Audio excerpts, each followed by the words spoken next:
welcome to Respawn Aimfire, episode 81, the kick-ass irreverent gaming podcast brought to you by Holden DePardo and Chad Michaelinis. We have a pretty exciting episode here. We're going to talk about something we kind of delayed talking about a little bit, which was the kind of Rockstar working conditions scenario. We wanted to take some time to really look at things and then kind of talk about unionization as well. What do we think that's a good idea for the industry? So a little bit more of a political topic than we've ever had on the show, but I think it's a really important one, so I'm glad we're going to be talking about it. We were also kind of like holding out for a hero, as they say, that being Jason Schreier with this new article on it. Which was incredibly long, but we read it all, so we got you. You don't have to read all 24 pages of it. That's a Microsoft Word. I was curious. I had to check. Anyway, we're also talking about Nintendo in school. Yes, there's going to be Nintendo in school. There's going to be some executives departing their companies, which is interesting. So just lots of stuff to talk about this week. But we're going to open up with some Oculus stuff because they had a executive depart, one of the co-founders, and there's some interesting reasons why he might have left. Ooh, Oculus. Yes. So basically what happened is there was a rumor that the Rift 2 is getting canceled. Oculus Rift 2, the VR headset. The VR headset. And this is just after that, one of the co-founders, and crap, what was his name? Look it up right now. He left the company for 6 years.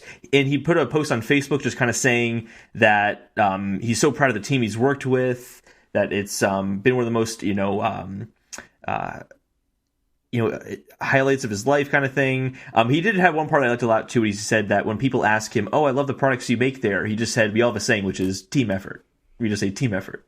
Nice. It was kind of nice. So he seemed to have very positive vibes about where he was working. But he has left, and it's apparently because of a cancellation of the Rift 2.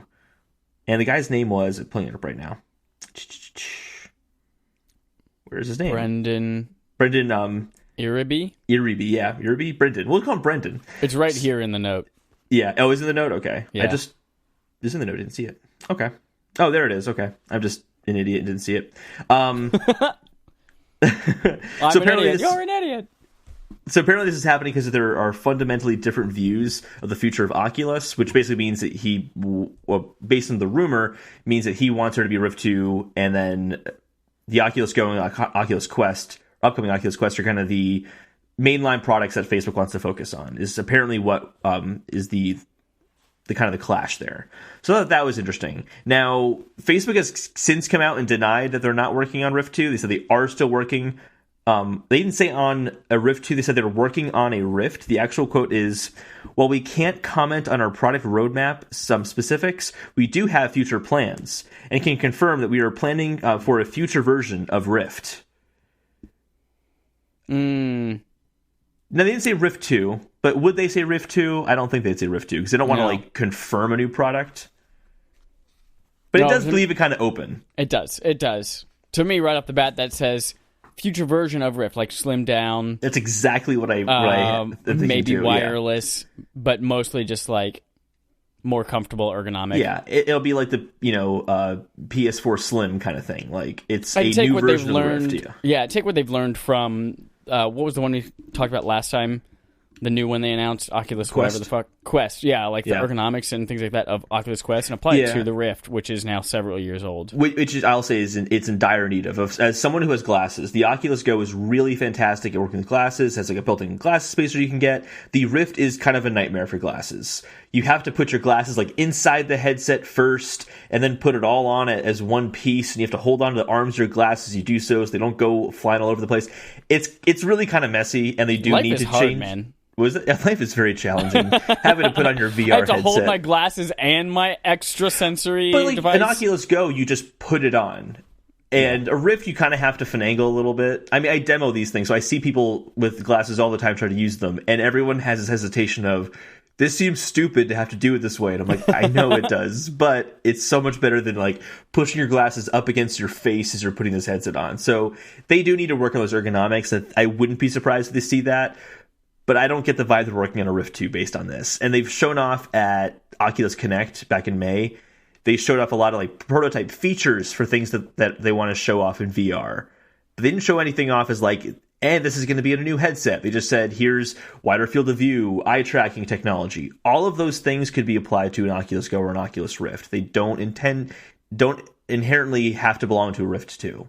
Yeah. So I don't know what to expect. It's interesting. And then a story that's separate from all this kind of corroborates some of this. And that's from the company CCP. They make EVE Online. They made the VR game Valkyrie. The CEO was talking about VR, and he basically said that, and quote, "We expected VR to be 2 or 3 times as big as it was. Late last year, they just canceled their VR projects and said, we like the long term of this, but we're not confident in the short to medium term right now." Yeah. So I think that kind of makes sense. I mean, in PC VR, there really hasn't been anything huge. PlayStation VR is really the only, I'd say decently selling or well-selling VR headset that uses a, peripheral hardware like a PC or a PlayStation to run. Yeah, what's interesting, this CCP, like Eve Valkyrie was the launch game. In fact, for a lot of people, that was the very first thing journalists got their hands on. Yeah, I mean, when you got we got a developer headset for the Oculus. Before it was even Oculus Rift, I'm talking like the developer units. Eve Valkyrie was one of the games you could play. So like they definitely had to take some risks with, like, from the very beginning, before developer kits for things were available. Like, we are gonna full on pour everything that we have into not everything that we have, but one of their studios and resources. Mm-hmm. We're gonna pour this into VR, hoping that it takes off. And yeah, after a year or two of them into that process, we as not a society, but as like an industry, we decided like, yeah, this is probably, we're going to temper our expectations a bit. And we're like, well, yeah, we poured this money into it. But yeah, I get it. Like, I'm glad they were there to prove the technology to people and kind of get people excited about it. But I totally see it. Yeah, the install base is definitely not growing. No, it's not. And as quickly as people thought. But this is also true of PlayStation VR as well, I'd say. Yeah. It's not just, it's a VR industry issue, I would say. And I think it's that the barrier to entry for VR is just too high. You have to get a device that you might not have wanted otherwise, a PlayStation or a gaming PC, and then you have to get another headset on top of that, when people would really just want to get a headset, which is why I think that products that are standalone are going to be the future of VR. PlayStation needs to make a standalone headset, I think, to really make PlayStation VR a viable platform. And I think that for what CCP is particularly developing, like high-end VR games, I think there is quite a significant overlap between people who might already have a PlayStation and people who also want VR. So I don't think that's necessary. Like, the people who are CCP's audience, I don't know if standalone headset is going to be enough to widen their install base. CCP is saying as much, though. They are saying as much. The CEO, Peterson, is saying, he calls that Oculus Quest, but this applies to not just Oculus Quest. His Oculus Quest is the, quote, potential savior. I think he misunderstands the product a little bit, because he says that it's wireless, full movement, and, quote, baked-in gaming PC. It's not no. It's not a built-in gaming PC. But I think that what they see is, someone says, oh, I want to try VR, because it's, how do I put it? I kind of think VR is going to be like mobile, where mobile brought in all these different types of gamers that don't normally play games. And I think VR is going to do that, but it also is appealing to hardcore gamers as well. It's a great cross between the two. But there's going to be some really simple games that are really fun and can only be done in VR that my mom and your mom and like our parents, your parents play games though, so that's not a great example, but like that people's parents are going to want to play as well. Yeah, and like they're not gonna get a PlayStation and a VR headset. They're not gonna get a gaming PC and a VR headset to play that kind of thing. And the kind of experiences that we are seeing in VR right now are simpler experiences. I think that's why we're not seeing a lot of hardcore gamers jumping over to it. Yeah, you have like Skyrim and Fallout, but I mean, they're direct ports of games that already exist. And yeah, that's cool, but I'm not gonna buy a VR headset just to play a game that I'm already playing on a flat screen experience. Do you think your mom and my mom are who CCP is targeting with Eve Valkyrie and the games that they're developing? They're not. But because there's no platform to put that kind of game on that has a wide enough reach, they're not going to make it for it anyway. I think Eve Valkyrie is a really good game, but it's not going to sell a headset on its own. When there's a huge install base of these headsets, then that might be a viable game to release. That's one of the very few games that has ever made me nauseated. Was it? Excuse me. I never played it. The game was nauseous, which made me nauseated. I think that the game was nauseous. I really don't like those dogfighting VR games because the resolution is just not high enough in these headsets to make it fun. Mine was just like being able to accidentally do a backflip in your ship and it's like, oh God, where is the ground? There is no ground. I'm in space. Like, that's where... Even you weren't there. Did you come to the Best Buy whenever they had PSVR on demo before it went on sale? No, I didn't. Or was that was Josh Osborne came with No, my me. first time doing VR was with you. That's right. It was Josh Osborne came, and you were supposed to go, but you were sick or something like that day. But we went to Best Buy and tried it out, and that was what I did. And I was like, I sat down, I did the Eve Valkyrie demo, and I was like, that was really cool. I could see how people get sick during that. I didn't throw up, but I was like, I could definitely see. So far, one of the only experiences that has made me sick is Resident Evil 7. Oh, that game was so fucking good. I was uncomfortable. You remember that, right? I was uncomfortable and queasy afterwards. I know. I have one more kind of thought on Oculus Rift 2 I kind of forgot to go back to. If you don't mind, you just abruptly changing subject. Yeah. So Go. Mark Zuckerberg said, I think last week or 2 weeks ago, that now that they've announced Quest, that's like their first gen lineup. It's kind of been announced. So Oculus Rift, Oculus Go, Oculus Quest. What I think is strange is that they're the same price point, $399 for both, and that's where we kind of get into that like cheaper Oculus Rift. Yeah, maybe that's like $200 or $300 instead, because I was looking at my note again. I'm sorry. You guys, Holden's wearing an amazing shirt from Uniqlo. It's Super Mario, and it has a whole lot of really cool patterns on it, and he also has a Nintendo NES sock on his microphone as a windscreen. Dude is Nintendo'd out. There he is. So, they're the same price, right? And I think that people are going to look at them and compare the Quest and the Rift a little bit too closely, even though they really shouldn't compare them too closely, because they are different enough products. But people are going to look at them closely, and one of them is going to overtake the other, and I think that's going to end up being the Quest. Because I think it's just going to be more attractive, because most people don't have gaming PCs. Yeah. So I think because of that, they're going to get into a position where they're going to have to get to the Quest to be good enough that it can really overtake the Rift, that they can handle some of those experiences to continue to make it more appealing so they can continue to sell them. That's going to keep happening. And exactly. I think it's because of that, I think good enough is the right thing you just hit on there. It's going to be good enough to get it in people's hands and be attractive. Similar to why PSVR is selling better than Oculus Rift and HTC Vive. Yeah, because it's good enough. Exactly. Yeah.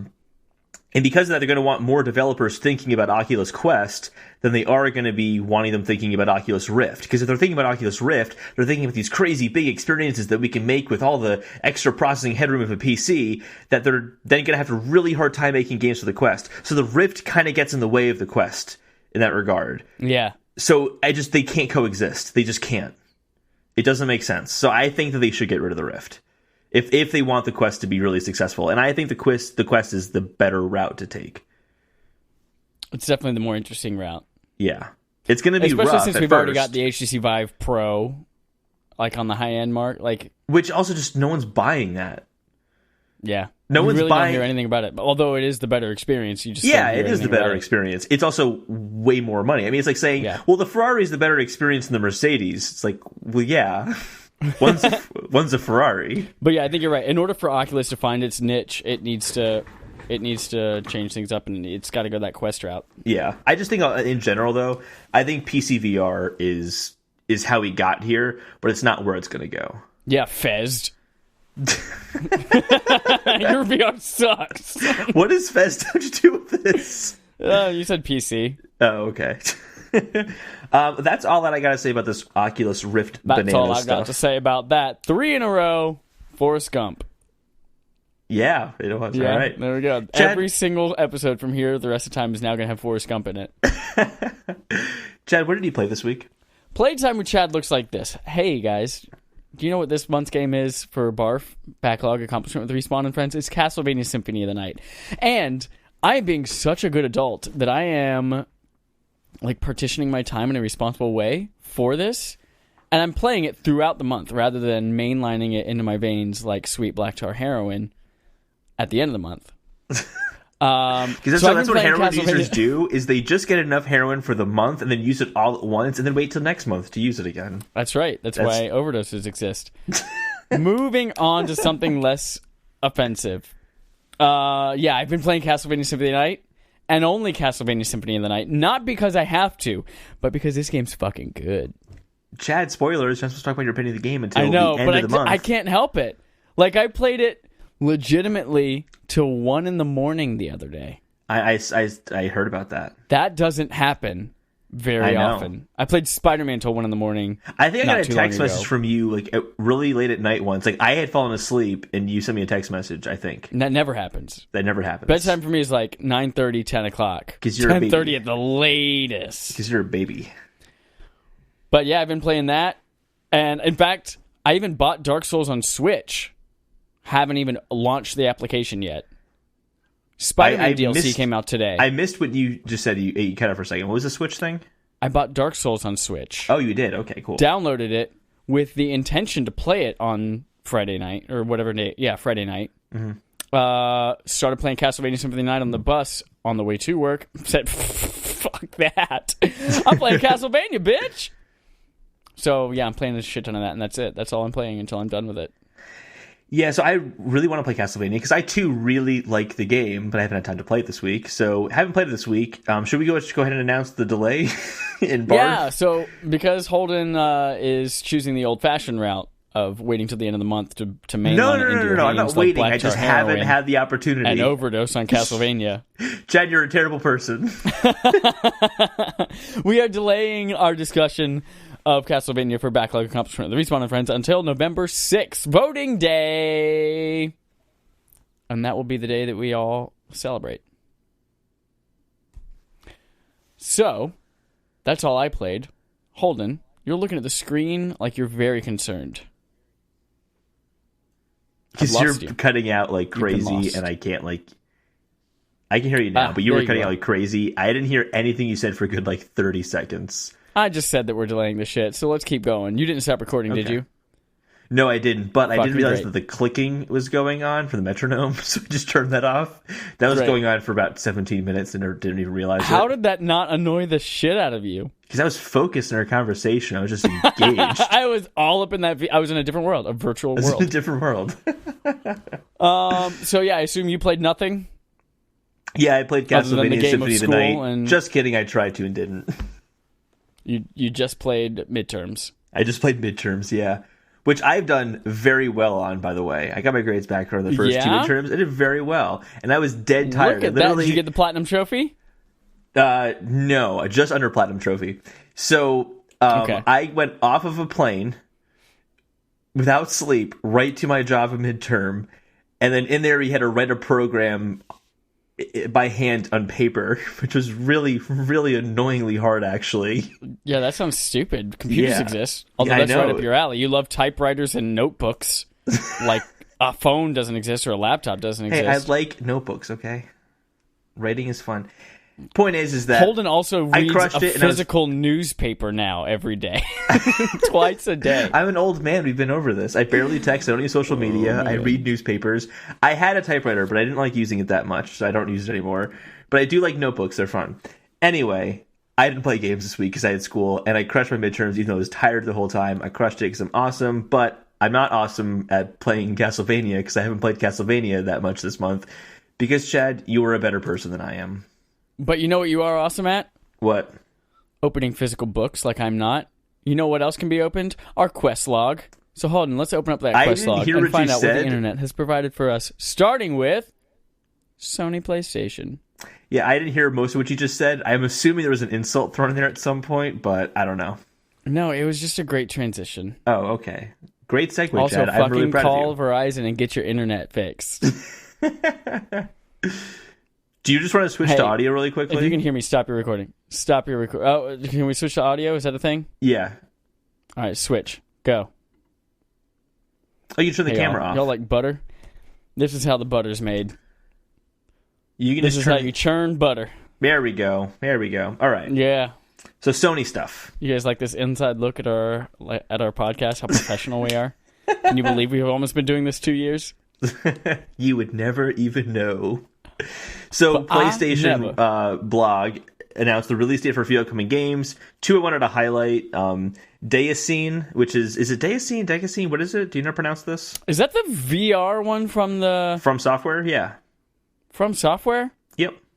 I was going to say Dark Souls guys. I was like, no, there's no way that can be true. But no, that's right. It was Dark Souls guys. It was Dark Souls guys. Yeah, it's coming November 6th, 2018. All right. It is not Dark Souls in VR. Definitely not. I don't get that vibe at all. No, it can't be them. But there's a delay, is Days Gone went from being in February to April 26th, 2019. They delayed it a few months. And they specifically called out because February is very crowded. What a good decision. Way to go. I think this is a good move. I think it shows they have absolutely, because it would have been confidence in their game. steamrolled. A new IP that they haven't really sold people on yet, coming out in the same 3-week period as everything else, let alone the same day as Anthem and a whole bunch of other shit. Yeah. What a fucking great... and they said, well, we want to get out of February, so we might as well polish some more before it comes out now in April. It's like, yeah. No, exactly. And I think it shows they have confidence in their game as well, because if they knew this wasn't going to be great, they just would have let it disappear, and that's the perfect month to let it disappear. Yeah. So the fact that they're saying, hey, we want to push this off means they think they have a really good game here. So that's nice to see. There's also been an announcement. God of War is officially now $39.99. It got an official price drop. Yeah, I should have waited. Which is more of a reason for you to go buy it and play it for, not you, but the listener and world in general. You bought it. You still have to fucking play it. I know. Loser. I know. Did you watch the video, though, that they announced this with? Because it's awesome. I've spent all my time reading that Kotaku article instead. That was probably the better move. So the video is just basically a blooper reel of all these glitches and bugs and just really funny things that happen in the development of the game. It's worth watching. I recommend watching it. It's also kind of cool that a developer was willing to show that off, because it's basically like, hey, look, at our products suck really bad. Watch this. So it was kind of endearing. It was nice. Moving on to Nintendo. Speaking of endearing, let's talk about Eevee from Pokemon Let's Go, because that game's coming out. Why Eevee? Exactly, that's a question. Why do they choose Eevee? Very simple reason. This is very straightforward. In Pokemon Yellow, your rival used Eevee. So if you're going to have Pikachu as one, Eevee will be the other one.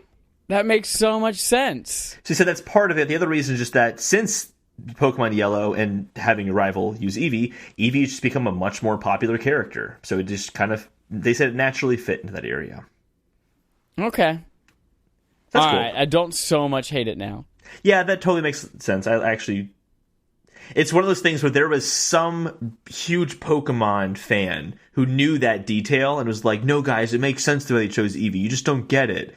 And then he heard the Pokemon boss explain all this stuff, and he felt validated. So for that person, good job. Good job. Good job. In kind of cool news, though, Nintendo is bringing the Labo to schools across North America. This is coming from The Verge. This. Yeah, this is really cool. It's a small thing. It's nothing huge. It's mostly publicity, I'm assuming. But it's still cool. So the idea is that they're going to put Labos into certain schools and just kind of give teachers some ideas of things that they can do to show off, what they call the STEAM fields. Not STEM, but STEAM, which is science, technology, engineering, art, and mathematics. Art being added from STEM. And yeah, their goal is that they want to let teachers have creativity to do fun things to their students, to get them interested in these topics at a young age. And I think that's cool. Yeah, that's really cool.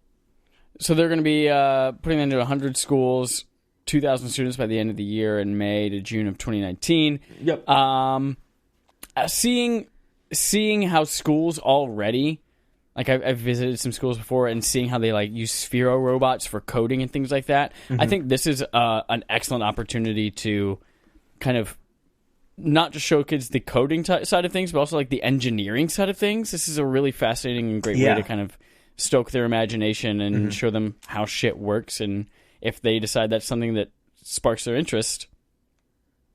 Because, nowadays, for some reason, I feel like that gets looked over. Everyone's all like, push kids towards coding or push kids towards football. But, like engineering and like, science and that kind of stuff seems to get, oddly enough, overlooked. Yeah. And me with all of my knowledge of the educational system in America for the last decade. So I think also it's a nice kind of return for Nintendo almost, because they've done this kind of thing before in the past.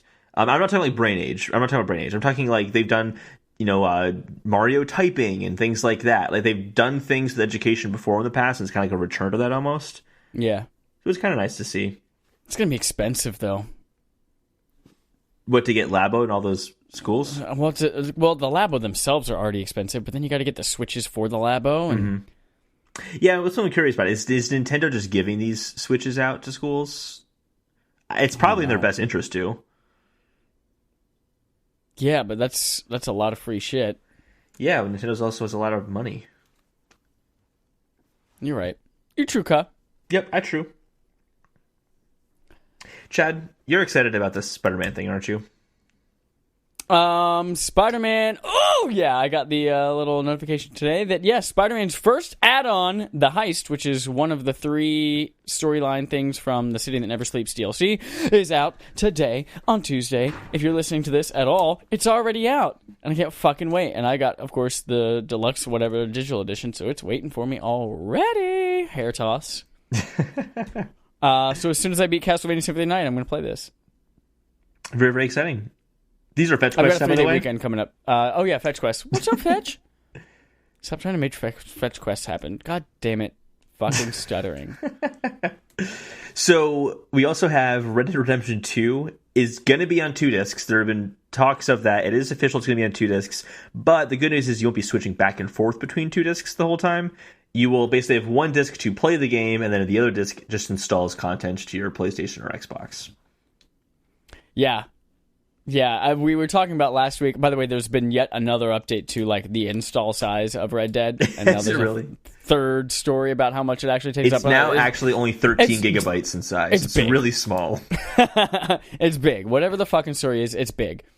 But yeah, then I saw 2 discs, and I was like, oh, well, I guess that means that you said, oh yeah, a 3-layer Blu-ray disc can't hold more than 100. So I was like, well, 2 discs, motherfucker. Mm-hmm. It's gonna have to be 2 discs. So Rocket League has delayed its cross-platform party system, which is called Rocket Pass? Rocket ID. Something? Rocket ID. Yep. To 2019. I think what's funny is the company that like famously said, oh yeah, it's literally just a switch we could flip, and it's ready to go. And we can do crossplay, no problem. And they're like, oh wait, but yeah, you're right. There are we need to make sure our Rocket ID system functions from one system to another. We need to make sure that messaging is there. We need to make sure that all these things work well. So if you were expecting that in 2018, you're going to have to hold your horses just a titty. That's another word for bit. Titty's another word for bit. I made up right now. Yeah, I think they also said that it's going to give them time to work on the PlayStation side. If that stuff gets approved and they can do PlayStation crossplay, they're also going to incorporate that into Rocket ID as well. So, yeah. Moving on to Fallout 76, it's going to have 150 hours of side content at launch. Which, at first I heard, they went, wow, that sounds great. And I thought, isn't that actually kind of small for a Fallout game? I don't know. Another thing I actually forgot to include in here is they also basically told their employees, or not employees, the users who pre-ordered basically said, hey, prepare for this game to be really buggy. Oh, man, right? Which for Bethesda to say that, like, hey, we know our games get bugs. Yeah. So you should be more prepared than ever for those bugs. That says a lot. Does that make you more or less excited for you to spend your money on it in November? Oh, I already told you last week. I'm going to wait and see what happens. Oh, that's right. Yeah. Don't you ever listen to me, Chad? Holden, you are literally just a person for me to talk at so people can hear my voice. That's funny. That's our quote of the week. Last fetch quest, this is my favorite, is we finally know what all 7 locations in Hitman 7 are going to be. There was a trailer that showed them off. Very cool trailer. They are going to be Hawke's Bay in New Zealand, Miami, USA, Santa Fortuna, Fortuna in Colombia, Mumbai, India, Whittleton Creek, USA, the Isle of Seagal. Is it Seagal? I'm assuming it's Seagal. North in the North Atlantic. I also think it's probably pronounced Isle instead of Isle. Did I say Isle? Yeah, Isle. Sorry. Yeah. Thank you, Chad. Just looking out for me. And this is Himmelstein, Austria.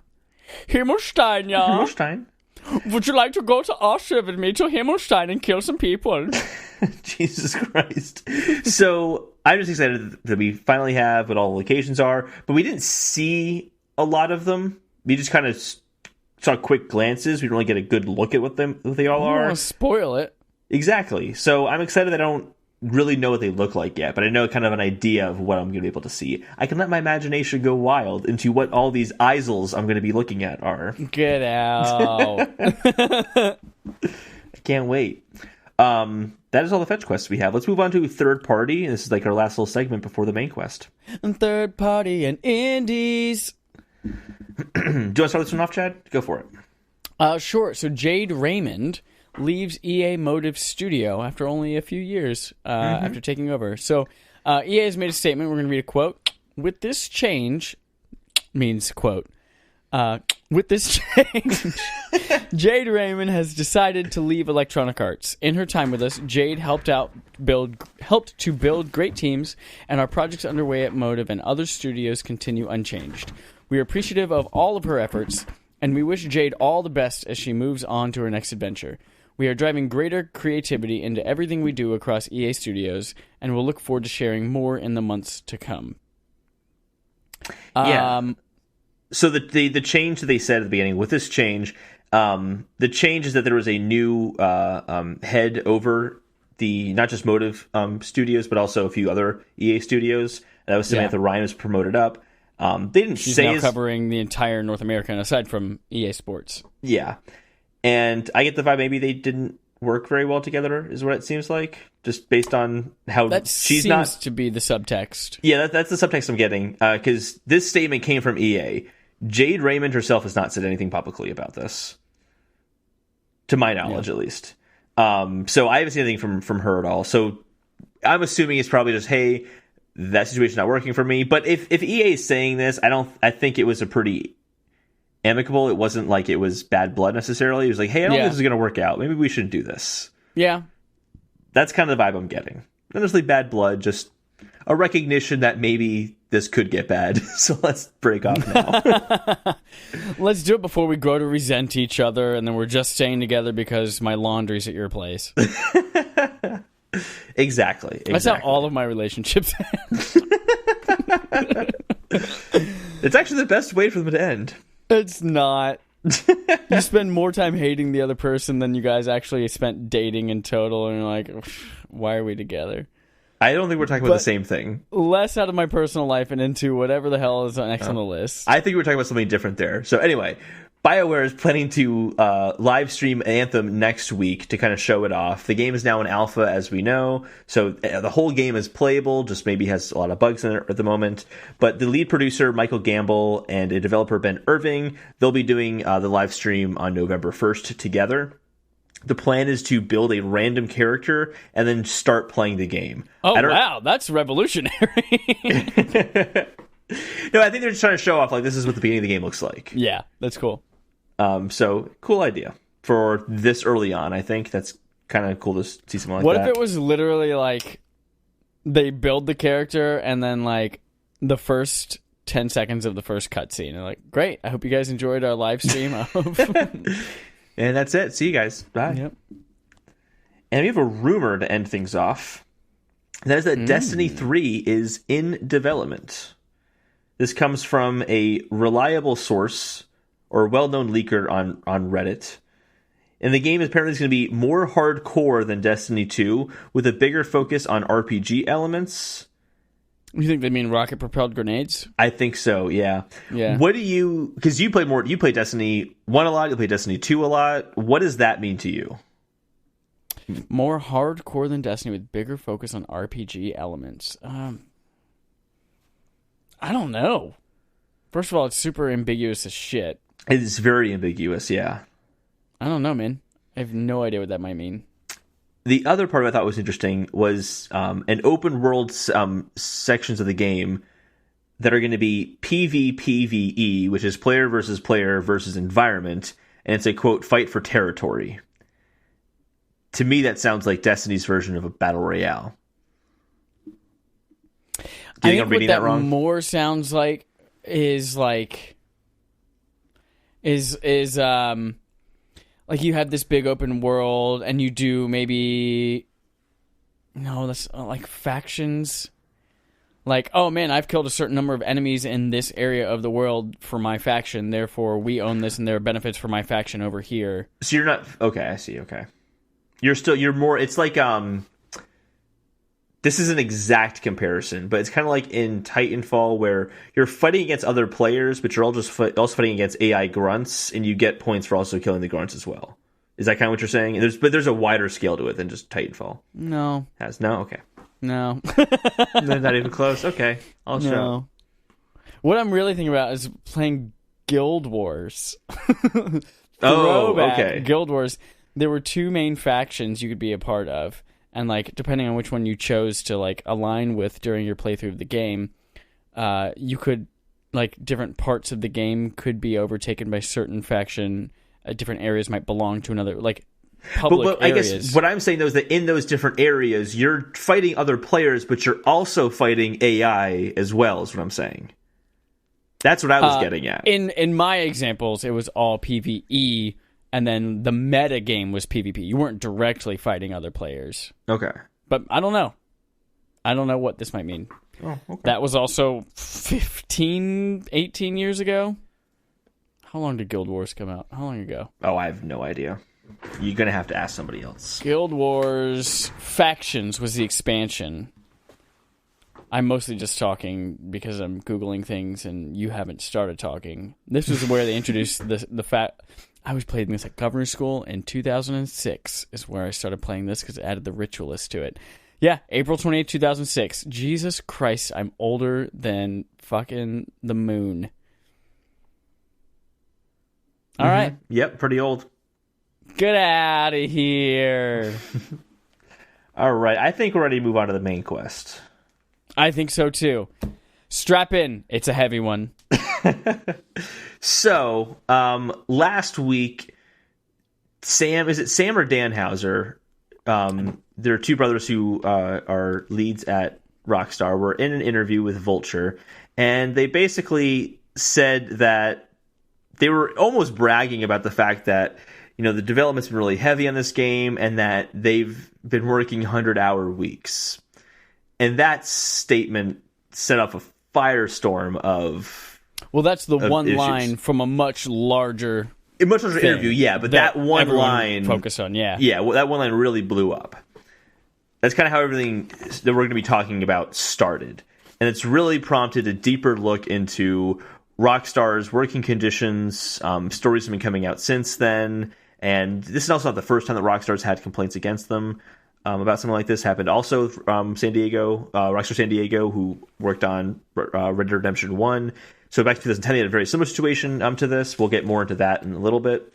And since then, Rockstar's really been trying to get in the front of this. They've been trying to say that they were only really talking about leads who were working those kind of hours, and mainly people in writing scenarios is what it sounded like too. They've been trying to kind of get in front of it, saying that they also weren't forcing people to work these hours, that it was voluntary. And that 100 hours was kind of the high end as well they were seeing. And now they're encouraging kind of open communication about this because they're really trying to stay positive about it in the media. So they're encouraging their their developers to come out and talk to media if possible. And then now even Jason Schreier's released a gigantic article that he's actually been working on since October. He did not make this in response to last week's statement. Jason Schreier started working the article back in October, and he's had the opportunity in the past week to talk to some more developers as well, and he wrote a huge article about this, so we'll be talking about that as well. Did I miss anything in kind of the build-up at all on this? Is that pretty much... No, the defense statement, he particularly said, listen, it was just a couple of weeks, the writers and I, 4 people, and we worked 100-hour weeks a few weeks. Yeah, and that obviously...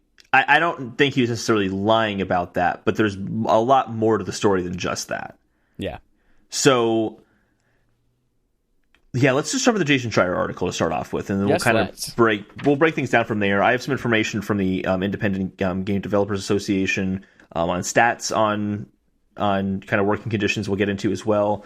But let's talk about what happened at Rockstar. So the article kind of opens up with just a little anecdote of kind of one thing that could have caused the delay. Or it could have caused some of the delays to occur and thus kind of caused some of the crunching to happen. And that was that they just simply wanted to add black bars to the top and bottom of the screen. During cinematics. During cinematics, yeah. Just things that you weren't going to be interacting with. And that one change, it sounds subtle, but it really added a lot. So like now they had to go back and rework the camera angles because you can't just really throw black bars on the top and bottom and expect it to look good. You have to go through everything and make sure it all looks good. Think about all the hours of quote unquote video content in a video game, all those cutscenes. It's a lot of content to go through and to rework the camera angles on work that had already been done. So it's like things like that had kind of is what resulted in kind of some of the crunch that we're seeing. There's other examples too, like when they said they had to change the name of a city because the game Mafia 3 already used that name, so they wanted to change it just to kind of make it unique and make it specific to this game. Because of that one change of a city, they had to go back and rework all the dialogue, which means they had to re-record a lot of that dialogue all over again. Artwork in the game had to change, and the interface had to change of the game that showed anything with that town's name in it. Going through a game of this size to look for that content as well it's a huge undertaking. Yeah. So I think it's like things like that aren't necessarily malicious. It's just, hey, we want to make our game better. And a lot of the times it sounded like employees were, in agreement that those changes were going to be good. However, it had bad consequences on the amount of hours that employees were working. So a few into that. So it seems like, just from what I was reading, that the average that we were seeing, or the most common thing stated through anecdotal evidence that Jason Schreier got, was around 55 to 60 hours is what he was seeing through people talking to him. And that's basically a 6-day week at 12 hours a day, which is a lot. Sorry, that one particular line, that math does not work out. That's 72 hours. That's what he put in there. So thank you for I know, that is what it. he wrote in the article, but he miscalculated it. Yeah, so it's be 5 days then for 12 hours then, right? Yeah. Yeah, that makes more sense. You're right. Good catch. That information doesn't jive, however, with what Rockstar was reporting. And Rockstar was reporting that between January and March of this year, the average hours was 42.4 hours per week. In April to June, it was 45.5 hours per week, and in July to September, it was 45.8 hours per week. One thing to note is that those hours that Rockstar is giving out incorporates the entire company. That's something that I'll kind of get back to as well, because there's statistics in provided by the Independent Game Developers Association that kind of show who is more impacted by crunch time and things like that. So we'll get into that too.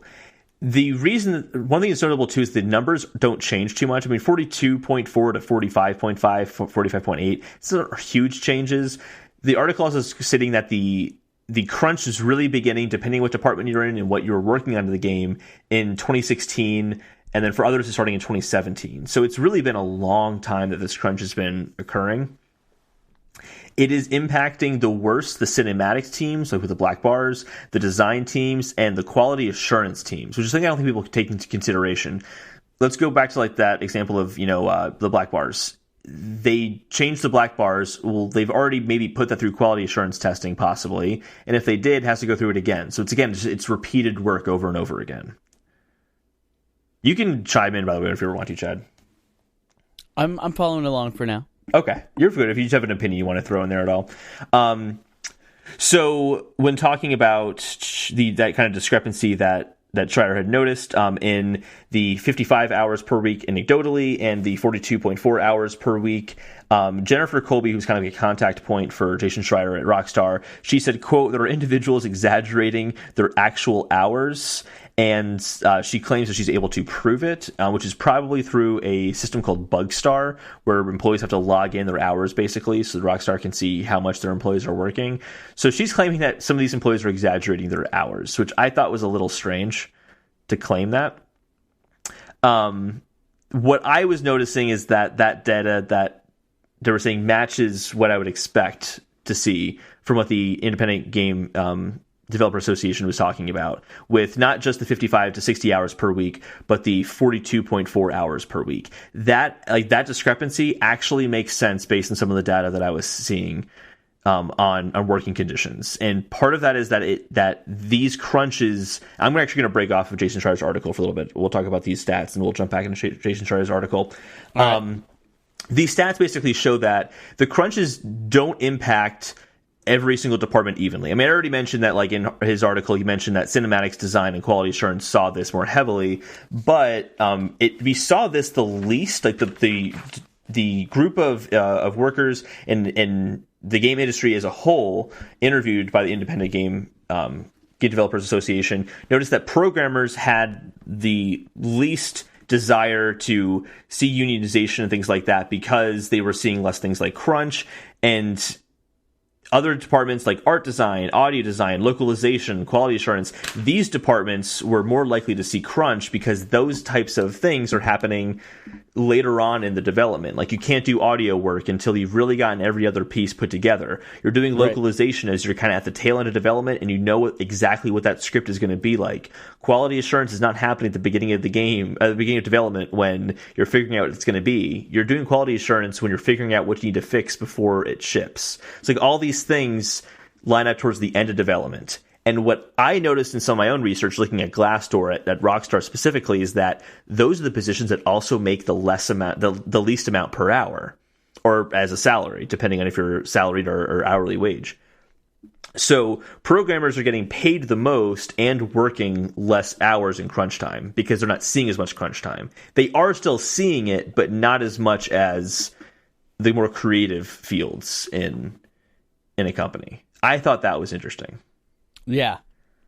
They also mentioned too that, like, that hours percentage in particular, like, not only does it apply to the Red Dead team that is in the middle of crunch, but, like, that's also offset by the people who are currently working on occasional GTA Online content as well. Yeah, exactly. But so, also, like, just people who aren't staffed in those kind of roles, who might just be working more like human resources kind of thing. That all makes sense. It does, yeah. I don't think that's really you're talking about the discrepancy, right? Yeah. Yeah, I think the discrepancy makes complete sense. Not everyone's going to be crunching. Yeah. So let's kind of get back into this.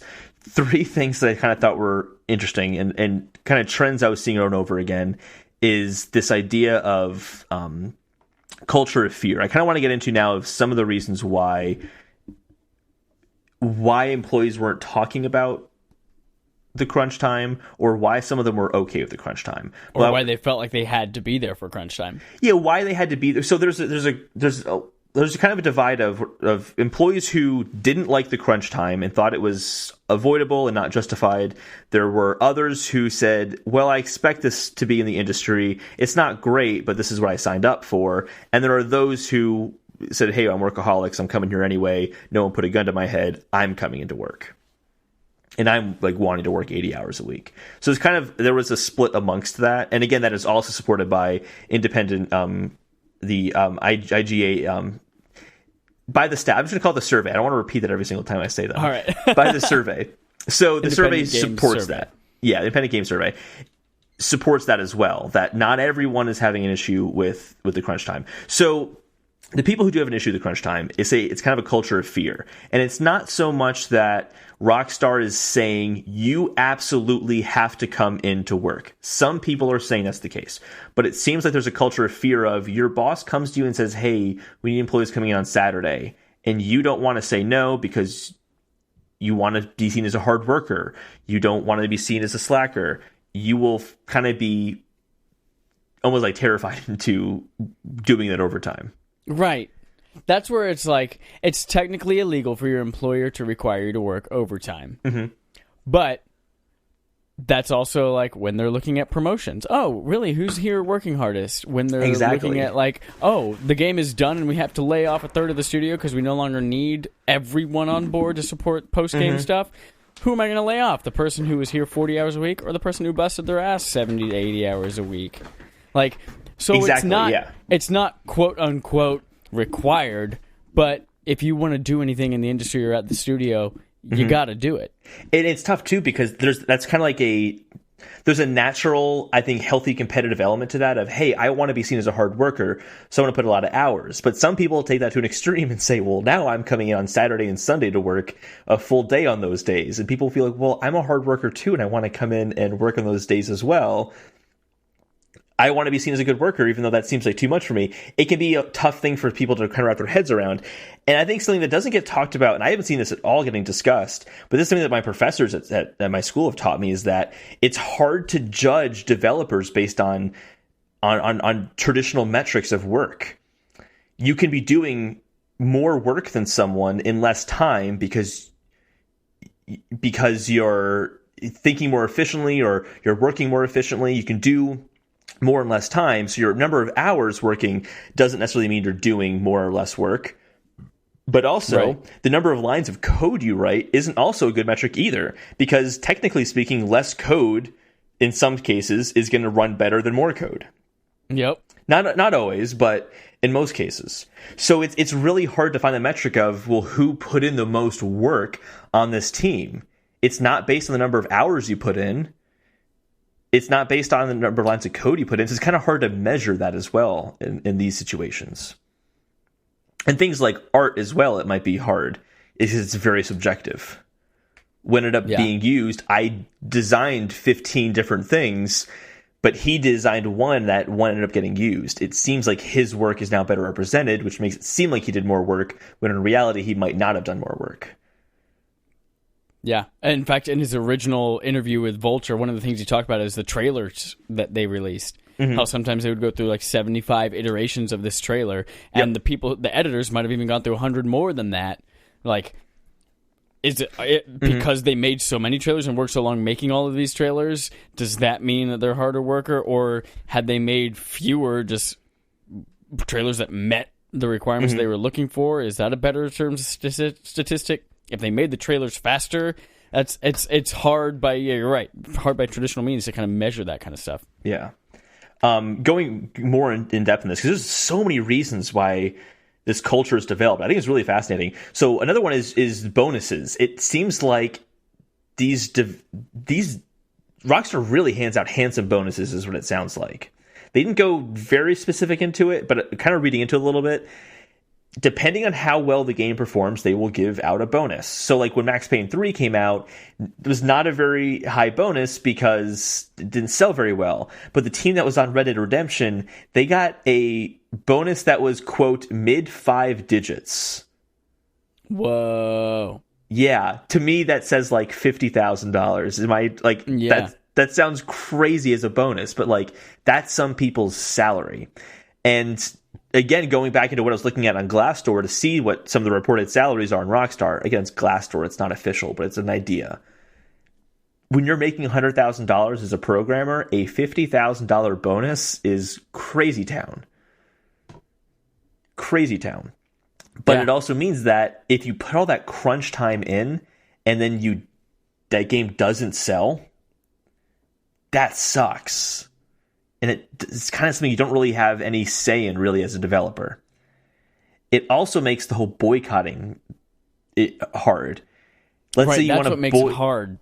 Yeah, you want to boycott this game because you don't like the working conditions. You're actually really hurting those developers. Yeah, everyone who worked on this game, first of all, they worked hard. They lost family. A lot of them had mental health issues and things like that for this work, and then you're not going to play it. Like, fuck, I slaved over this. I want somebody to play it. Exactly. And then you're right. If you don't play it, I don't get the money that I worked so hard for. And that's the thing too, is that I don't think any of these people or any of these developers, people working at Rockstar, hate working there. I mean, you read the article too. Basically, everyone was saying, yeah, this crunch time really sucks, but I've really enjoyed working at Rockstar. I really feel rewarded by working on these experiences. Yeah. It's messy. I thought this is another reason that people don't complain about the crunch time, and I thought that this was really fascinating. Rockstar has a policy that if you are not working on the game when the game is completed, like you don't see it through to the finish line, if you will, you're not in the credits for the game. That is changing for Red Dead Redemption 2, but that has been the case in past games. So if you were like, man, I can't handle this crunch time anymore, it's impacting my family life, it's impacting my friendships, I'm not happy, I'm depressed, I want to quit, you won't get credit for working on that game.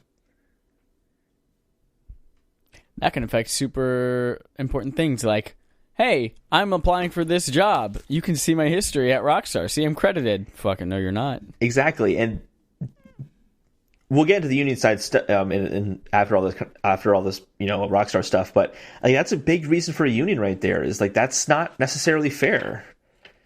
If you're working on that game took 8 years to get made, which in this case it did, and you're working on it for 4 of it, and you get no credit for it. Yeah. That doesn't seem very fair. You made the horse testicles. You didn't stick around to see them shrink, but you made those horse testicles. There was one more reason for the crunch time that I thought was mind-boggling. This is so insane to me. And this is this idea of appearance of work. So we kind of talked about like wanting to, be shown to work hard that we can get a promotion. Well, let's say that, and they specifically called out Dan and Sam Hauser on this. If an employee knows that Sam and Dan Hauser is going to be at Rockstar on Saturday, and they want to look good to Sam and Dan Hauser, they will literally come into work to sit at their desk and stare at it, basically, just to make it look like they're working, even if they have nothing to do. They'll spend 6 to 8 hours in the office just to make it look like they're there working. So they've like cultivated this environment where people feel like it, no matter what the papers say, no matter what my job says, if they don't actually see me. Mm-hmm. Yeah, it's I thought that was really interesting. I mean, it's like as an employer, I'd be really upset if I found out that employees were just coming in to sit. But that sounds like the culture that they want, and that's weird. But then Colby, Jen Colby, the contact for Schreier, kind of pushed against that and said she didn't like to hear that. You could tell. But she basically said that she'd come to work on the weekend before she had kids because she wanted to get her work done in quiet, and that she can see how that would maybe make someone feel like they had to come into work on the weekends as well.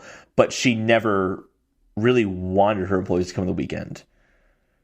That's what she kind of said as a response to that statement. But, and I think that makes sense, but I don't think that necessarily clears that issue. That's a weird issue to have. Yeah. It's just, it's a waste of resources. It's a waste of employee morale. It's gross. I did want to call out, though, 3 reasons for why people were not bothered by the crunch time at Rockstar. I already mentioned one, and that's just that they're workaholics. They were going to work anyway. Might as well. Number 2, we've also kind of mentioned, is that it's just iteration. Just, you're iterating on things over and over and over again. So you think you might have it, you were planning to get it done in this period, and you got to that deadline, but then realized that it's not quite where you actually wanted it to be, so you're going to do it again, you need to crunch. So that's kind of iteration that causes it. And the other one is, how else do games like this get made, is kind of the question. Games like this get made, like Red Dead Redemption or games of that scale, get made because of crunch time, because of just stuff happening, basically. Like, this stuff happens in development when you're working on a game of this size. You can't plan ahead of time for all the issues you're going to see. Right. Yeah. That workaholic mentality is an interesting one. It is. Like, I think it's a very small percentage of people that are actually workaholics to that degree. But I mean, you don't necessarily have to be a workaholic, but it kind of, I don't know if you want to call it as dramatic as like a Stockholm syndrome, but like you kind of build a camaraderie in a community. We're all through here, we're all fucking working our asses off together, and like you're all suffering together. You kind of you bond in that. Mm-hmm. So that might be something that, like, in a backwards ass way, like, yeah, I'm going to work today on a Saturday for another 13, 14 hours, but so is everybody else that I know and have fun with, and we're all going to bust our asses for this game that's going to be fucking incredible, that everyone's going to go gaga for, but... Mm-hmm. So I don't know if you necessarily have to be a workaholic, but you could just like enjoy the misery with everybody. You get wrapped up. Yeah. It's like a conformity thing almost. Yeah. Yeah. So one location of Rockstar's got called out specifically for kind of working condition violations. Abraham Lincoln. Yep, Rockstar Lincoln. The reason is apparently that it's mostly QA testing is what happens there. So would make sense that that's where most crunching would happen, considering what we now know. So 3 things that were kind of bothering the employees there were the lower wages. QA testing is one of the lowest paid parts of a game development studio. Excuse me. They work extremely long hours, and they have very, very strict security measures, which they were complaining about. Hearing about the security measures, some of them sound justified to me, considering the nature of the work. Yeah. So let's start talking about that stuff, kind of the unfair restrictions that they were seeing. So they were basically complaining that they could not keep a cell phone at their desk. That makes perfect sense to me. You're talking, they might be working on QA testing for a game that hasn't even been announced yet. They're not going to let you just keep your phone to take a picture of it potentially. Yeah, I mean, we saw the guy that leaked the Harry Potter footage. Give a guy a cell phone and don't take it away from him, and don't, like, people are going to fucking leak that shit. Yeah, exactly. The issue, though, then comes to when they're working a 12-hour day and they need to do things in their real life that they might need to use their phone for. A 12-hour day can get in the way of that. So I can understand why that'd be frustrating, but I also understand why Rockstar would have that policy. The weirder one for me is that a tester saw a drone outside one of the windows. And so now they have a policy that just you have to keep the blinds closed at all times. Can't see daylight. Can't see daylight. And I'm like, that would cripple anybody. That would just like ruin someone's spirit. Yep. So I that one I'm not as on board with, but I get the cell phone one. That makes complete sense to me. I know we've both worked for a company that was very secretive, and they made you put your phone in a locker during certain things, and that was fine. Like, I got it. There was always it was always understood why. It was never a like, you know, your teacher taking your phone away from you because you're being an asshole. It was never like that. So I just being in that experience myself, I'm okay with that. The other one was that they were often encouraged to work overtime and on weekends. This is just so baffling to me. So if you wanted to get, this is at Rockstar Lincoln, if you wanted to get a full weekend, so it was basically an expectation you were working at least one day of the weekend. If you wanted a full weekend off, you had to make up that day in another weekend, which means you're working 12 days in a row to have 2 days off in a row. Yeah, that's someone who literally just came off of 7 days in a row and had 1 day off. I was like, oh my God, I can't imagine adding another 5 to that. And days that are probably longer than yours too. Oh yeah, definitely. Granted, they're playing video games. Yeah, much more stressful. But like, they're playing video. People think, oh, they're playing video games. Like, yeah, they're playing a video game that's broken, that doesn't work, that they have to notate all the issues of. It's not fun playing a video game like that. No, especially for that many hours. You're a QA tester. Your job today for 12 hours straight is try to run headfirst into every single wall and see if you can get through on accident. No, seriously, exactly. Like, if I told you, Chad, that, you know, your job for the next 3 months is to play 12 hours of Horizon Zero Dawn a day, even with no requirements of how to play it, you would get bored with that. Yeah, unless it was Spider-Man.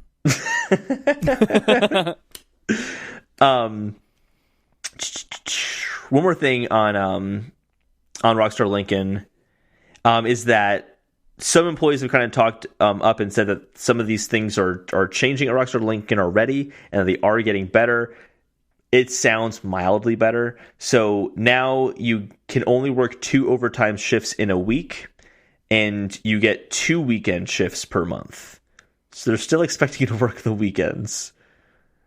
I do want a clarification on that, though. In retail, you're expected to work on the weekends, but you also have 2 other days off in the week. Right.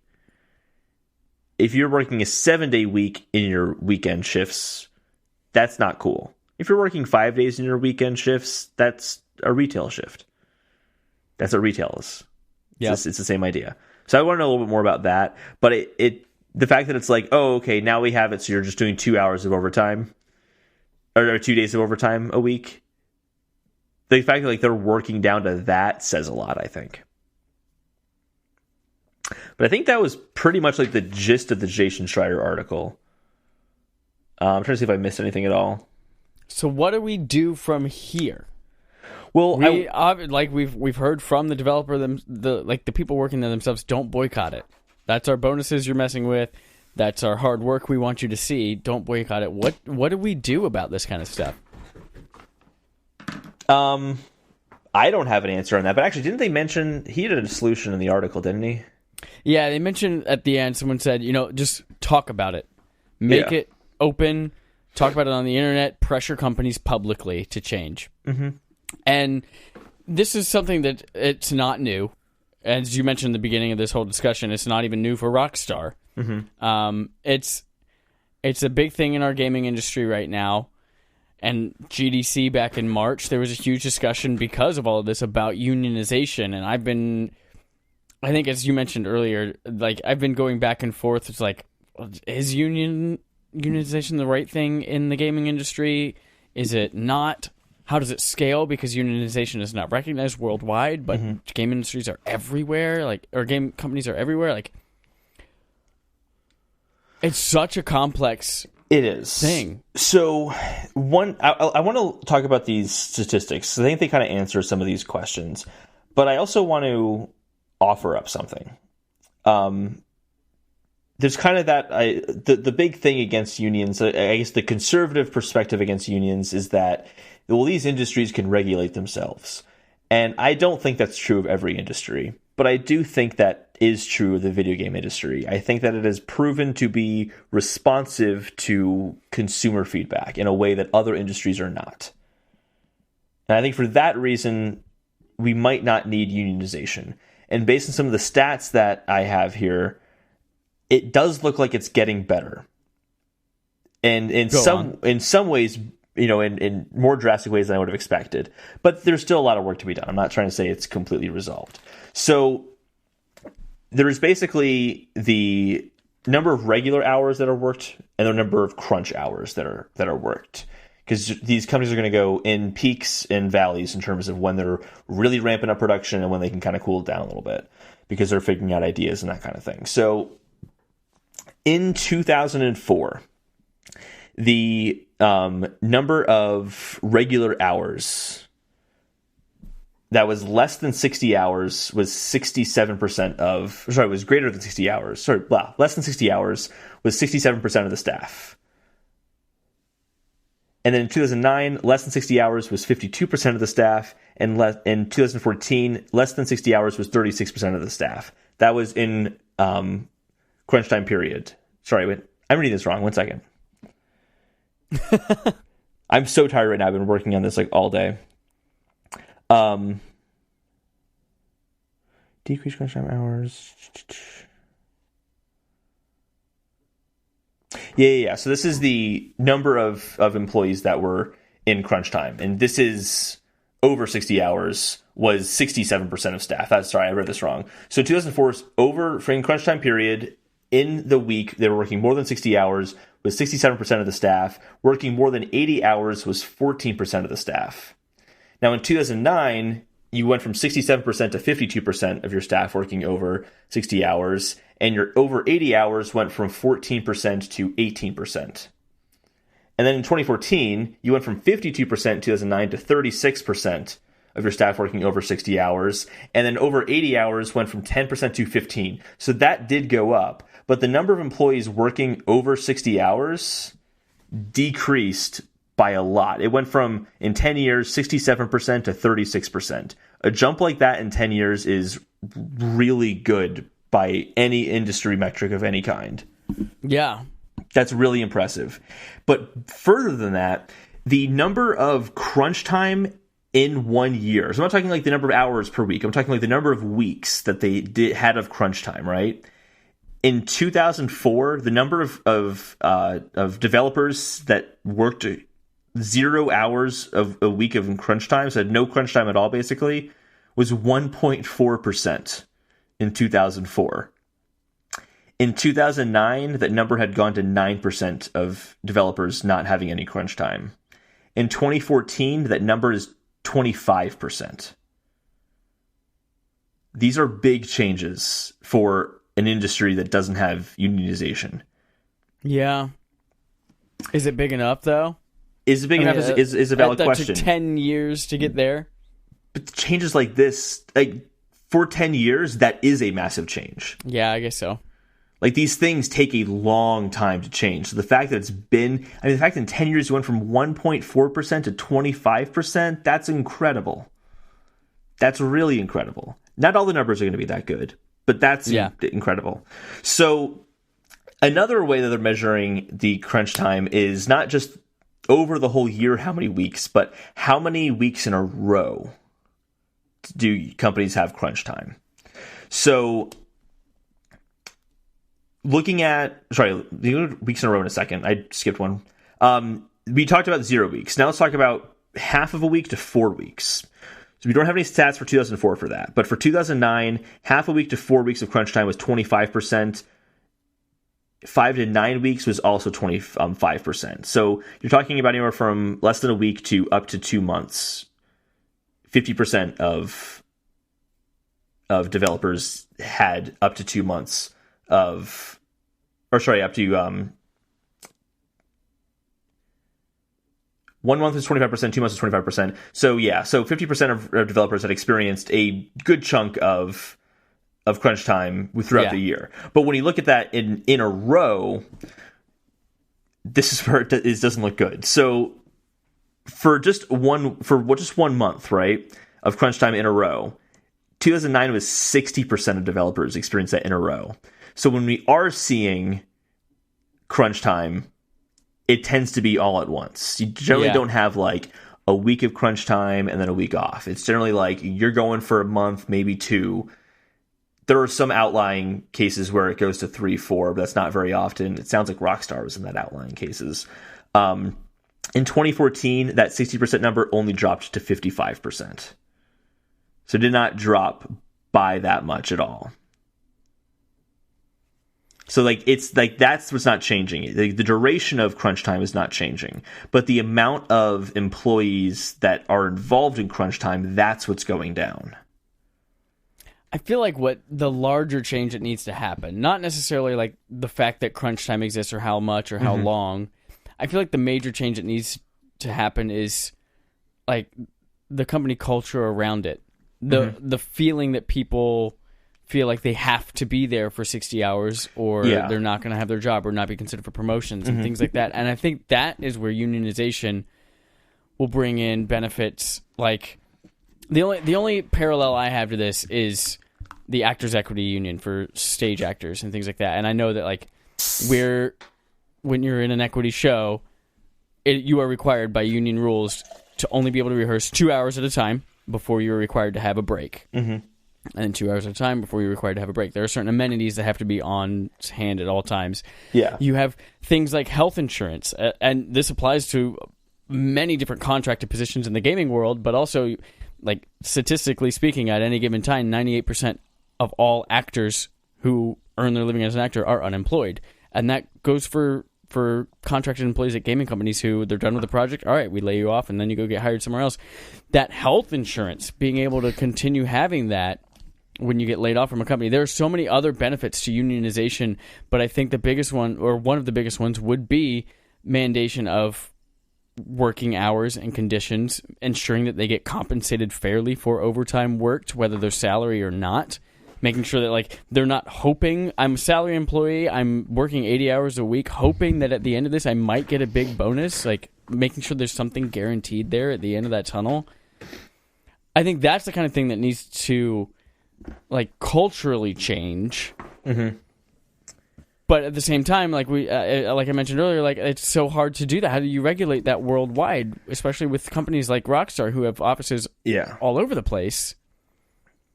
I think what we have to do, when you think about like the European goddamn words, the GDPR thing, the data and privacy. You think about things like all these laws that California has passed that then like companies have to make nationwide or worldwide because California passed it. Like, I think that's where we got to start thinking about it. How do we pass a law or start a union somewhere that like companies worldwide have to adopt that anyway because they have to do it here? They might as well do it everywhere else. or it's just become a standard here, and that's where everyone wants to work, that everyone else has to kind of meet them and make their quality of their working conditions or the quality of working at that company match that, so they're more attractive to future employees. Like, I think that's where we've got to start. And it's got to be somewhere big. It's got to be a Rockstar. It's got to be a big nation like the U.S. Obviously, we have a huge investment in gaming here with all of the companies. But like, we have to, something big has got to change somewhere, and it's got to force the rest of the world to change with it. Yeah, I think that I agree with you in the sense that, you know, a company has to make this change. Or it has to be targeted in like a situation like Rockstar or something like that, and there needs to be some sort of legislation around it that will cause this to really happen worldwide. I agree with that. That makes a lot of sense. Just based on what I'm seeing right now, I think I'd be against unionization. Of course, it's up to the developers if they want to do it. I'm not going to say no. I don't have a say in it, but like it seems like to me that it actually would be counterproductive to make a union to combat some of these problems, because there are problems here. I'm not saying there aren't problems. Yeah. So one of the things that I was seeing is that there's kind of two types of unions that you can make. There is an industry union and there's like a company specific union, and there's kind of issues with both of them and how they stand with the game development industry as a whole. Just like how game development is a little bit unique and how you measure success is different. It's going to be different how unions get handled as well. So if we're going to do a union, they have to work differently than other unions that we're used to. So for reasons, like one would be the company-based union.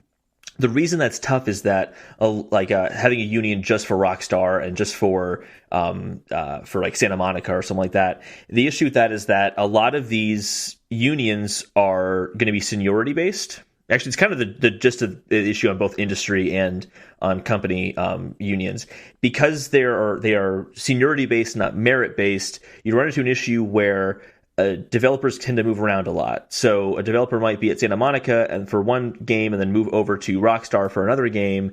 And in that, they've now lost their seniority in their union. Yeah. Which means that they don't have the influence they used to have in your union, and that can make it very hard for it to move up. And that's a problem as a whole for the game industry, because that shifting around happens a lot. So it'd be hard to move up in a union and keep that union going if it were company-based. But because it's the same kind of thing, though, with the industry. The seniority issue gets in the way there as well, but for a different reason, because developers as a whole see a workplace as merit-based. You should be a lead developer if you're the best developer, not necessarily if you've been there the longest. So like, you'd have to rethink some of those kind of common union kind of hierarchy structures that tend to exist, because it wouldn't necessarily work with the kind of industry that you'd be unionizing. The other part of it is that because you're creating new power structures that have to collaborate and work with another power structure. I mean, you have the employee power structure collaborating with the employer power structure. That's going to slow things down. That's going to slow progress down. And when you're slowing progress down, well, that tends to be what causes crunch in the first place. So there's a potential that if we're creating unions, it could actually cause more crunch time, which would either result in like a forced reduction of crunch time, which would then mean that games are getting pushed out far later. They cost more money now. Costs more to pay people for a longer time. Exactly. So it could have different side effects. So my stance right now is that at the moment, I'm not convinced that making a union is going to be in the best idea. That doesn't mean that we can't talk about these as a gaming community and encourage employees to talk about these kind of things and create protections for on a legal standpoint without the need for a union, just by people talking to create these kind of protections. I think that's possible, and I think it's possible because this industry has proven that it does respond to its consumers in a way that other industries don't. Example being the ESRB. I mean, when there was the issue of video game violence and can children be playing this game, the industry decided to regulate itself and create the ESRB. It is an independent rating organization. It's not backed by anything government or anything like that. I mean, it's an independent organization in the gaming industry. I mean, yeah, microtransactions and all that has been a total mess, and companies are not necessarily handling that as best as they could. They are responding to people not saying they don't like microtransactions. And I think that companies will respond if people start saying, hey, we don't like it when you treat employees like that. And the kind of the final part to that is that the IGDA data that I've been working with has been updated 2004, 2009, 2014. They do it every 5 years. We're going to get an update next year as well. And I'm curious to see how these stats continue to improve and in what ways they've improved. Because we've heard a lot of stuff in the news about this, but we've also heard from stories in Rockstar that it's not as black and white as the stories want to make it out to be. There's a lot of nuance to it. And I want to see what the stats in 2019 look like. Have they gotten better since 2014? That's been a long time. I don't know. The news stories don't necessarily indicate what's really happening. So I want to wait to see what happens in 2019 and how the stats change to kind of determine if we need to take a more drastic measure or not. What a difficult fucking situation. It is, yeah. Glad I'm not in charge of making shit happen. Yep, pretty much.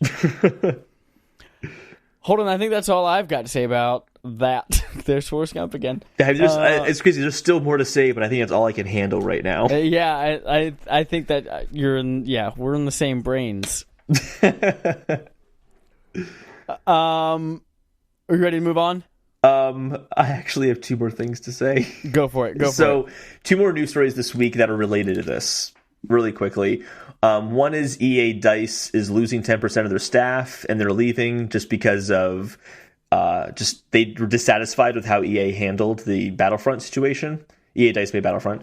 And then also there are more companies coming to Sweden where EA DICE is that are competing for those employees, so kind of leaving. So I thought that's kind of interesting, kind of relevant to our conversation. That's kind of strange that they're leaving now based on last year's game. Well, maybe they don't like how they're continually handling it internally. They've had to change so much of what's happened in the background of that game that maybe they stuck around to do the changes and fixes, and now they're gone. They don't want to leave on bad terms. Who knows? The other one is that 3D Realms, who made Duke Nukem Forever, a notoriously delayed game, they were talking about how their development team was too small, and they kept coming into crunch periods because as they're making the game, some new first-person shooter would come out that would change the game, and they'd have to keep going back in and reworking their engine to have it play catch-up. Because their team was too small, they could never really play catch-up, and they were just perpetually basically stuck in a crunch period as a result, which is the game sucked when it came out too. So, interesting how those kind of external factors can also result in a kind of crunch period. Yeah. Now that's all I have to say about the subject. Welcome, ladies and gentlemen, to the end game. Welcome to the end game! This is where we talk to the community. Are you part of the community? Do you like the show Community? We're probably friends then. I'm not friends with Holden. So there's a couple things going on in here. One, we tell you about how to win the participation award, which is coming up next week. Woo. Somebody gets to win a spooky $20 prize to the gaming service of their choice by either referring a friend to us, rating us on the podcast service of your choice, or participating with us on Twitter once a week. You get a point for every week, and then it's a raffle at the end of the month. Woohoo! Check out our pinned tweet for more details. I'm going to make the executive decision to move Drawbean's subscriber interrogative to next week, so that we can it's wrap such a good this answer, shit up. though. I'll save it for next week. Ugh. I'm ready to plow through this. It's fine. I'm tired. Good. Yeah, I know. It's almost midnight for you. I've also got to give my dog a medication before I go to bed, so. And that's going to take 4 years. Actually, it does take a while because I have to time them out. I know, I get it. We also have a poll. How do you pronounce SNES was our poll. Oh, sorry. The Super Nintendo, the acronym, whatever the fuck you want to call it. I feel validated by this, by the way. Super Nintendo Entertainment System. 2/3, and the correct 2/3 voted SNES. Anyone who says SNES, which is 17%, y'all fucking wrong. But remember, it's some past episode that we had at some point. I said SNES, and you said, Holden, you're an idiot. 17% of people don't think I'm an idiot. 67% do, but 17% don't think I'm an idiot. Okay, hold on. 17% of 100 is about a sixth, right? A sixth of people don't think I'm an idiot. 6 votes. I'm sure you voted in this. I actually didn't vote. You didn't vote? Okay. No. So you paid somebody to vote that one vote. What's most important is that one actually calls it an SNES, which I have heard one person say that once. Someone's called it an SNES? Yep. And then one person got the... What? I don't understand it. One person got the Pirates of the Caribbean reference and voted for it's pronounced egregious. Oh, is that what that's from? I laughed at it, but I don't know what it's from. Just randomly in Pirates of the Caribbean 1, Jack Sparrow turns around to one of the guys. He's like, it's pronounced egregious. I think it's at the end of the movie. Oh. Yeah. And then we play Game on Game Show, the gaming show on our game show, and then we play the game on our game show, and games. Good job. And because it's just so much fun, we have another video game, Would You Rather. Is this one going to get as comfortable as last week's? This one is not going to be as batshit crazy as last week. Because we said some things.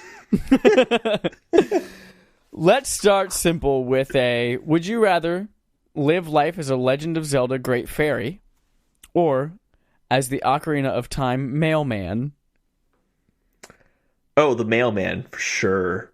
Yeah? I could move around and wouldn't be stuck inside a sterile fountain all the time. That's exactly what I thought. You're just there with a bunch of little tiny fairies. Yeah, I mean, what if I don't like those fairies? What if they're like obnoxious and assholes? Like I'm stuck with them.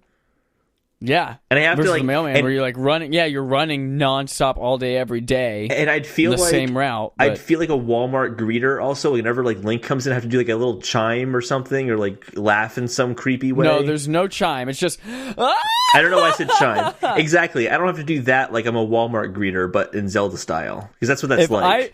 Okay, that's what that's like. If I ever walk into a Walmart and someone greets me like the Great Fairy.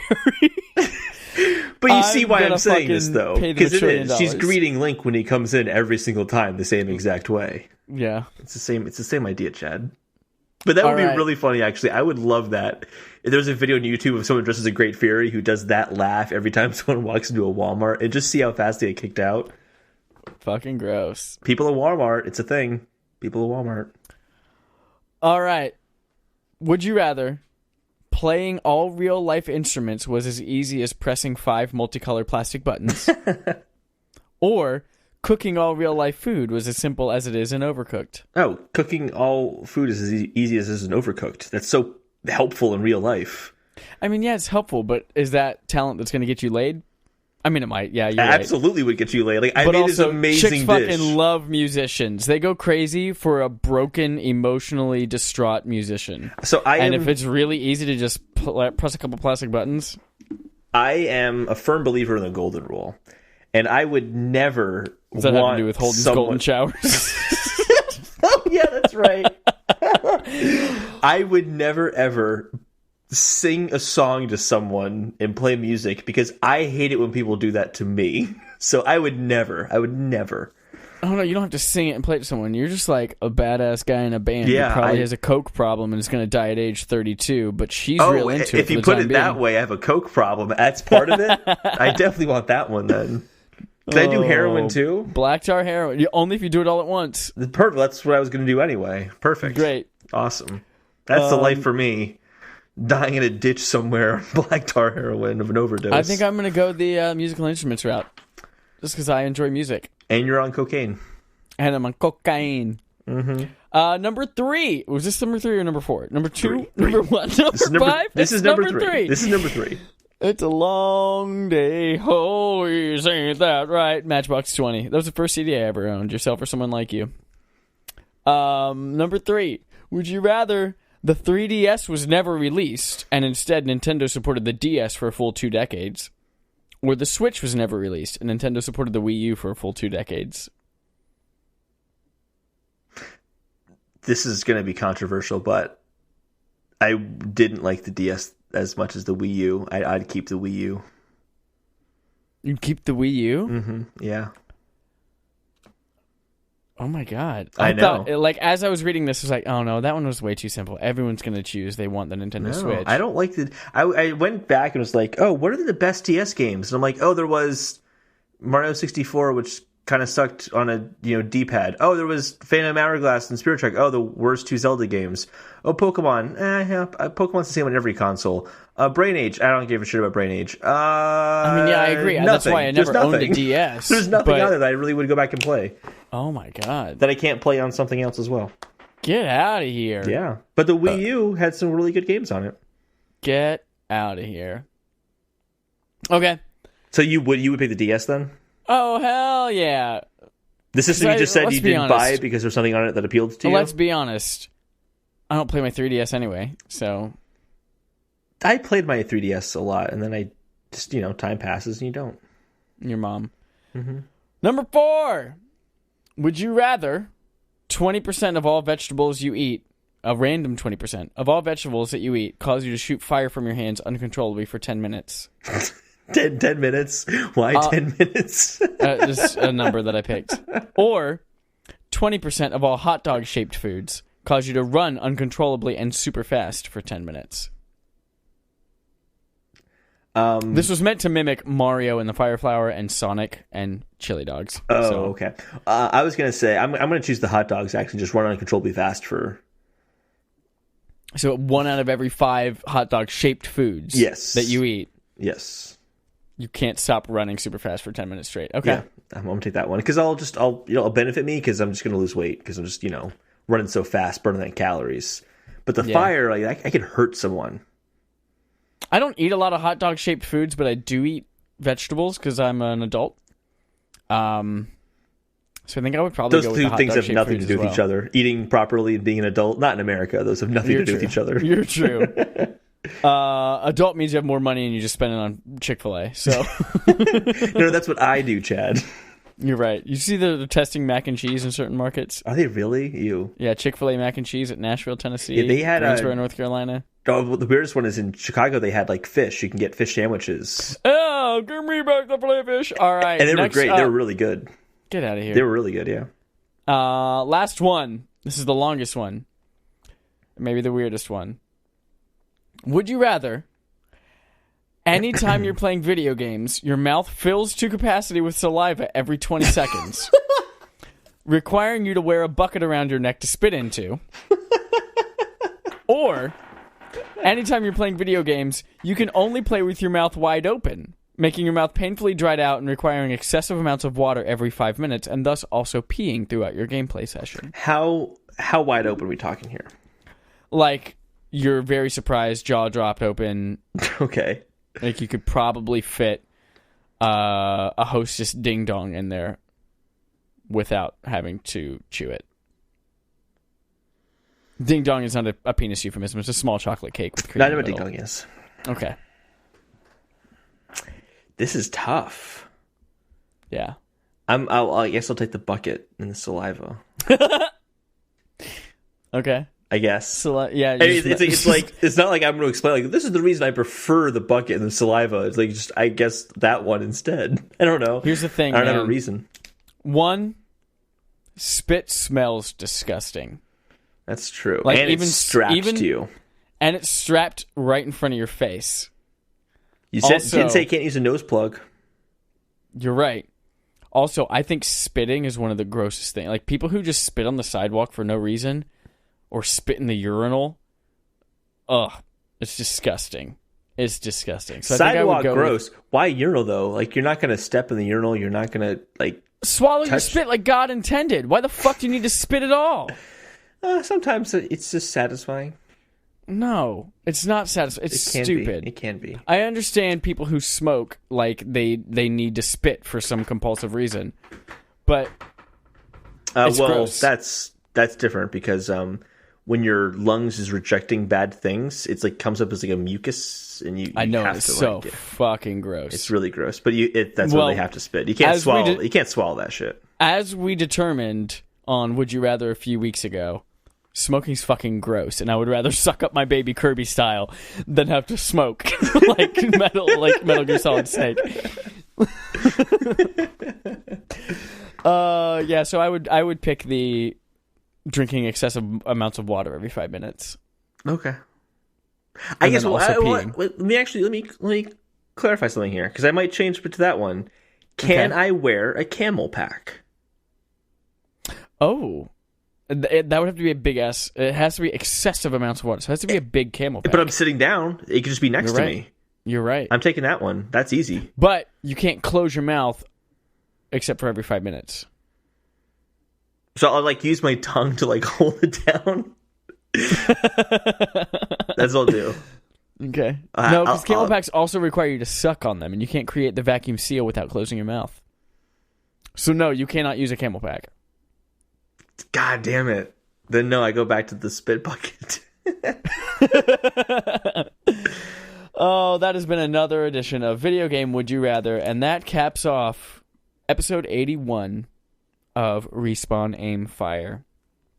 Join us next week if you want to win $20. I mean, you'd win it anyway, whether you listen to it or not. If you participated, please send us a video of you listening to us at the time you realized you won, and then you can win. Most likely, I would have DM'd you on Twitter already to let you know you won before you even listened to the episode. So, your mom. But next week we'll be talking about, I don't know, maybe something spooky. Let's do something spooky for Halloween. Also, Star Citizen. I mentioned I was going to talk about Star Citizen. Did you mention that? You didn't. Last week I did. On the show, I did. Okay. And remember, you guys have an extra week, November 6th, because Holden's terrible. Yep, to I'm play a horrible Castlevania person. Symphony of the Night. Yep. All right, you guys. Here's our normal sign-off. You like Cracker Jacks? Toodles.